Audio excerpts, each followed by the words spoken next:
Question number third जो कि 2024 में आया था, the quantities which have the same dimension as those of solid angles are.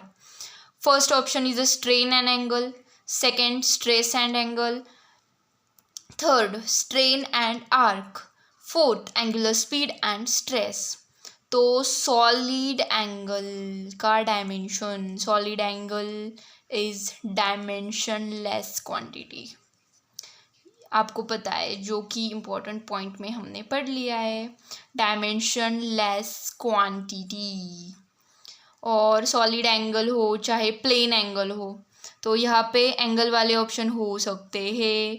तो हमको सिर्फ क्या करना है, स्ट्रेन और स्ट्रेस को देखना है. तो स्ट्रेन क्या होता है, स्ट्रेन इलास्टिसिटी में आता है, change in length upon original length. So इसका कोई डायमेंशन नहीं बन रहा है, लेंथ से लेंथ कट हो रही है. तो make sure your option number is first. तो थोड़े ट्रिक्स लगा के आप फिज़िक्स के क्वेश्चन सॉल्व कर सकते हैं. और बेसिक इन्फॉर्मेशन जो है फिंगर टिप्स पे होनी चाहिए, यही मेरी एडवाइस रहेगी. अब हम देख रहे हैं कि सिक्स क्वांटिटी एक्सेलरेशन, और एक्सेलरेशन की डेफिनेशन है rate of change of velocity. इसकी एक स्टोरी है. जो मैं 10th क्लास में थी, तो हमारे ट्यूशन में क्या हुआ था कि सर ना सबसे एक्सेलरेशन की डेफिनेशन पूछ रहे थे.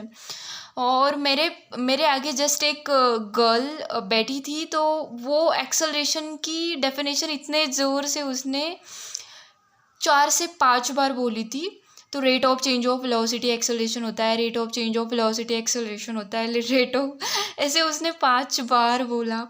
तो वो मेरे दिमाग में अपने आप छप गया. आज भी वो मैं डेफिनेशन से ही जाती हूँ अगर डायमेंशन भी निकालना है तो. So thank to that girl. छोड़ो, मजाक का पार्ट छोड़ो, हम आते हैं अपने पॉइंट पे. एक्सेलरेशन, एक्सेलरेशन क्या होता है, rate of change of velocity. Rate मतलब डिवाइडेड बाय टाइम, तो डिवाइडेड बाय टाइम करो. वेलोसिटी, वेलोसिटी क्या होता है, डिस्प्लेसमेंट अपॉन टाइम. और वेलोसिटी का तो ऐसे ही आपको याद होना ही चाहिए, वेलोसिटी का क्या होता है, L T minus L1 T-1. और इसमें हम डिवाइडेड बाय टाइम करेंगे, टाइम ऊपर जाएगा तो माइनस हो जाएगा, L1T-2. दैट्स क्लियर यार, it's very easy. Force, force को मैं फॉर्मूला से जाती हूँ हर वक्त, कोई किससे भी जा सकता है, यूनिट से जा सकता है, कुछ भी. तो मास इंटू एक्सेलरेशन. तो मास है तो मास का डायमेंशन 1 रहेगा, और एक्सेलरेशन अभी ऊपर देखा L1T-2. तो अगर एक्सेलरेशन का आपको फिंगर टिप्स पे है तो आप लिख सकते हैं बहुत ही जल्दी. प्रेशर, प्रेशर का फॉर्मूला क्या होता है, प्रेशर क्या होता है, force upon area, force per unit area. तो फोर्स का तो आपको फिंगर टिप्स पे होना चाहिए, जो कि मैंने आपको बताया है. कहाँ पे बताया है, आई थिंक कि नेक्स्ट जो पीछे गई हुई स्लाइड में बताया. सो तो फोर्स का क्या होता है, M1L1T-2, ये आपके फिंगर टिप्स पे होना चाहिए. और डिवाइडेड बाय एरिया, एरिया का होता है L², तो इसका जो डायमेंशन हो जाएगा M1L1T-2. एनर्जी, एनर्जी आपको एक पॉइंट याद रखना है, इसमें वेरी इंपॉर्टेंट है.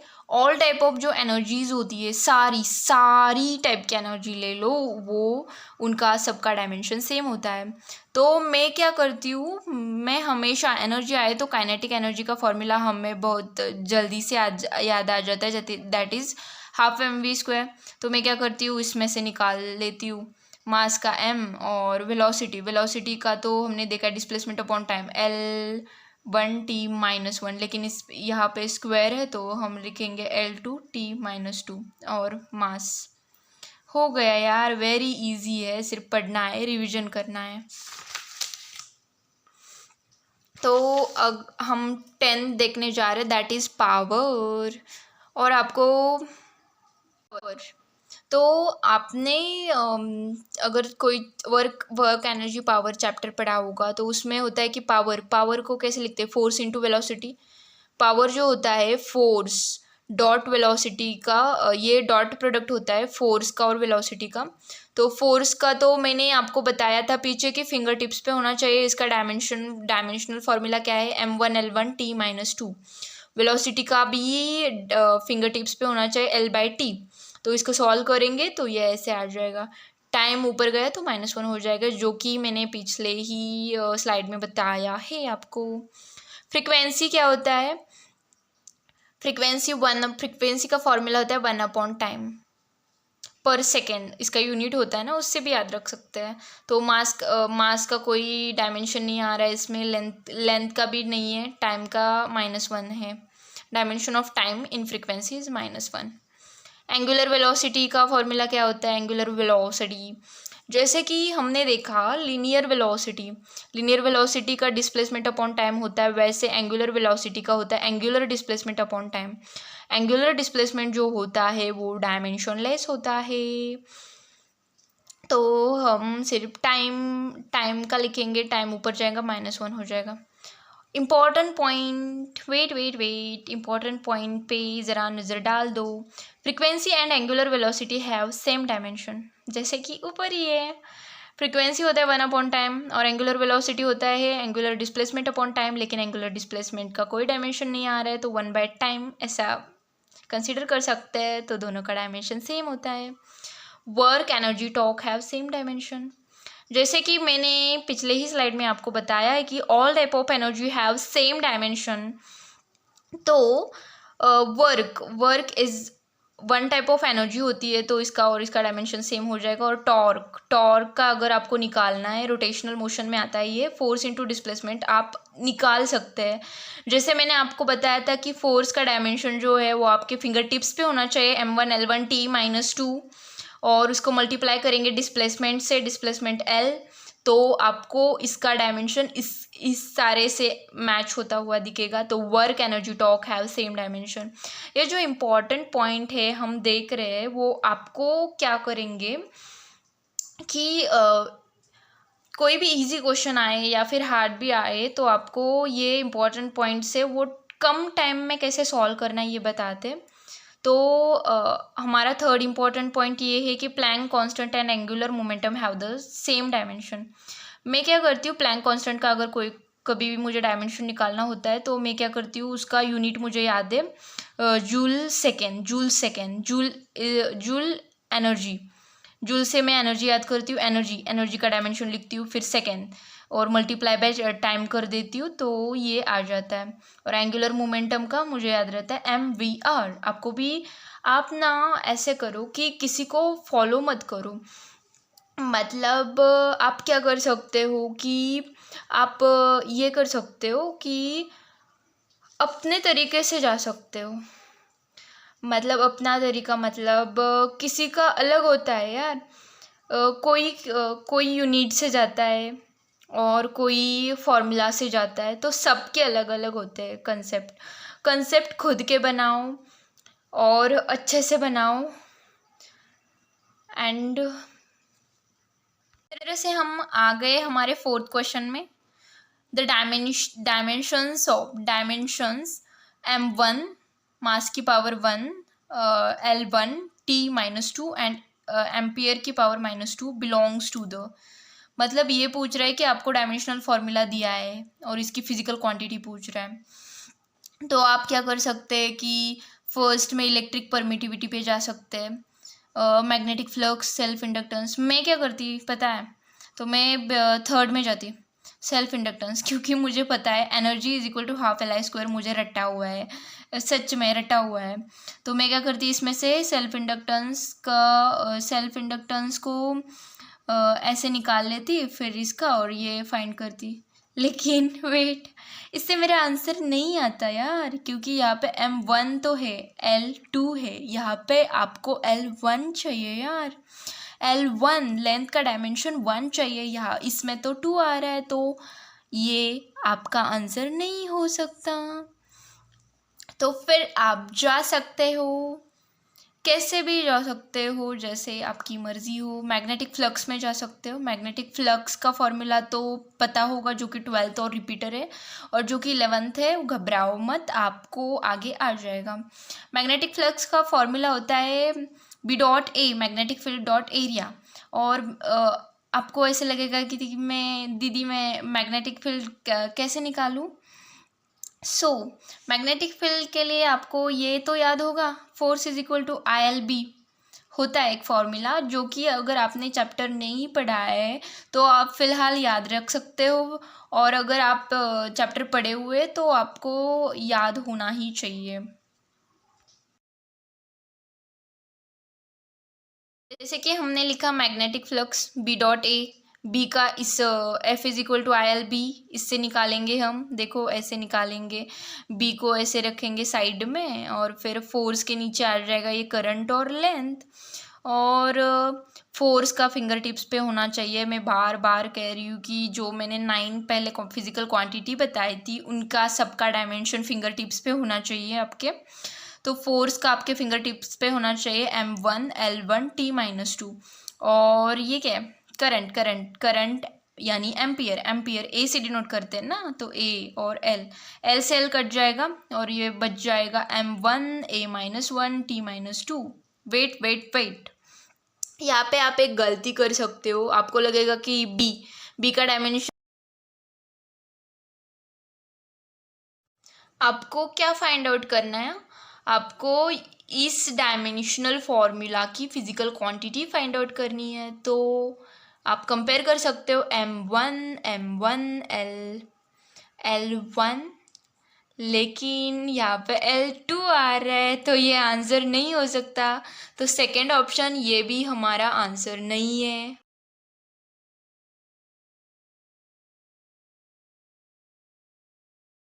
यानी मैग्नेटिक फ्लक्स हमारा आंसर नहीं है। तो हम आगे बढ़ते हैं, हम अब जाएंगे, मुझे लगता है हमें मैग्नेटिक परमेबिलिटी में जाना चाहिए। परमेबिलिटी, तो देखते हैं मैग्नेटिक परमेबिलिटी क्या ये इसका आंसर है या फिर ये इसका आंसर है। दो तो एलिमिनेट हो गए, तो दो के बारे में आपको बिल्कुल भी नहीं सोचना है अब।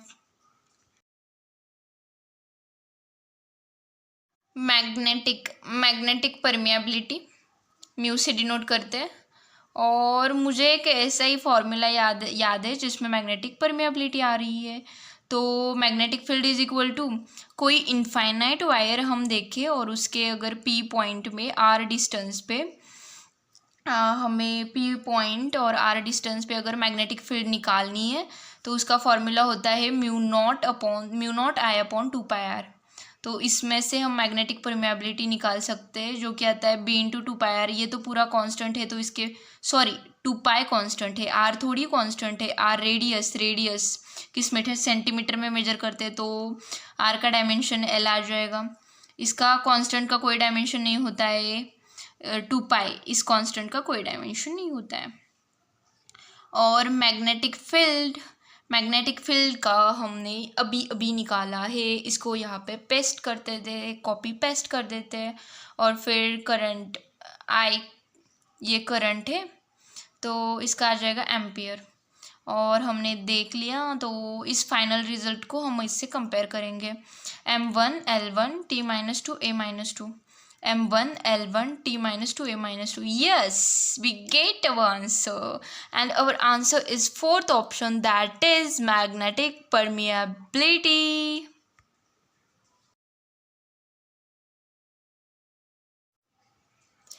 मैग्नेटिक परमेबिलिटी हमारा आंसर है। इस तरह से आप अपने अभी तक इलेक्ट्रिक परमिटिविटी को चेक ही नहीं किया, तो अगर आपका आंसर आ गया है तो आप क्यों खामखा आपका टाइम वेस्ट करने पे तुले हो। हमको आगे के क्वेश्चन में जाना चाहिए ना। Let's go. यहाँ पे सेकेंड ऑप्शन इसका ग्रेविटेशनल पोटेंशियल एनर्जी, कुछ भी मत सोचो, एनर्जी दिखा और उस वो पॉइंट आपके दिमाग में बजा, all energy have same dimension. तो जो काइनेटिक एनर्जी का होगा, जो हमने पढ़ा है वही इसका होगा ना, तो उसे देख के मैच कर दो यार, फॉलो कर लो यार। ये याद आया ना आपको, मुझे पता था ये याद आएगा। तो सी ऑप्शन देखेंगे, ग्रेविटेशनल पोटेंशियल क्या होता है, मुझे इसका बेसिक फॉर्मूला याद है, work done upon mass. Work इसमें क्या था, work done to take object from infinity to point P, लेकिन ये बहुत इंपॉर्टेंट नहीं है इस डायमेंशनल फार्मूला निकालने के लिए। वर्क बाय मास भी कर सकते हैं, work is type of energy, तो काइनेटिक एनर्जी का लिख सकते हैं डिवाइडेड बाय मास, मास ऊपर जाएगा तो एम, मास से मास कट जाएगा और आ जाएगा L2T-2। ग्रेविटेशनल इंटेंसिटी, अगर आपका ग्रेविटेशन चैप्टर हो गया है, अगर 11th के होंगे तभी भी हो गया होगा, 12th के होंगे तभी भी हो गया होगा, रिपीटर हो गए तभी भी ये आपका चैप्टर हो गया होगा। तो gravitational intensity is nothing but acceleration due to gravity, और एक्सेलरेशन का तो मैंने कहा था आपके फिंगर टिप्स पे होना चाहिए, अभी नहीं है तो वीडियो के बाद रिवाइज कर लो, कुछ भी कर लो, लेकिन ये जो क्वांटिटीज़ है वो आपके फिंगर टिप्स में आनी ही चाहिए। तो एक्सेलरेशन को आपको पता है rate of change of velocity, तो rate of change of velocity कैसे लिखेंगे, वेलोसिटी रेट मतलब डिवाइडेड बाय टाइम, और आपको वेलोसिटी का तो पता है L_T-1, और टाइम नीचे है तो ऊपर जाएगा तो T-1 हो जाएगा, तो L_T-2, that this is answer guys. Very easy chapters, please make sure कि आपके सारे कंसेप्ट क्लियर हो रहे। अगर कुछ भी गड़बड़ी लग रही है तो प्लीज़ कमेंट करो।